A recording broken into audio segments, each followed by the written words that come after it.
YSR Congress party కీలక నేతలారా, రోజుల లెక్కలు ఇలాగే ఉండవు. 2 నెలలు ఈ రాష్ట్రంలో వైఎస్ఆర్ కాంగ్రెస్ పార్టీ ఘోరంగా ఓడిపోబోతుంది. తెలుగుదేశం జనసేన అధికారంలోకి రాబోతున్నాయి. 57% ఓట్లు, 160 స్థానాలతో తెలుగుదేశం జనసేన గెలవబోతుంది. దేన్నైనా మర్చిపోతామేమో గాని, సోమిరెడ్డి గారు మర్చిపోతారేమో గాని, నేనైతే మర్చిపోయే ప్రశ్న.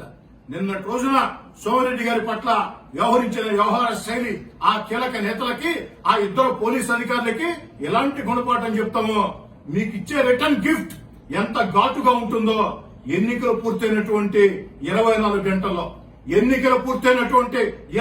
గంటల్లో సోమిరెడ్డి గారి పట్ల ప్రవర్తించిన అధికారులు వైఎస్ఆర్ కాంగ్రెస్ పార్టీ కీలక నేతలకి రిటర్న్ గిఫ్ట్ కూడా అంతకు 10 రెట్లు ఇస్తామని చెప్పి తెలియజేసుకుంటూ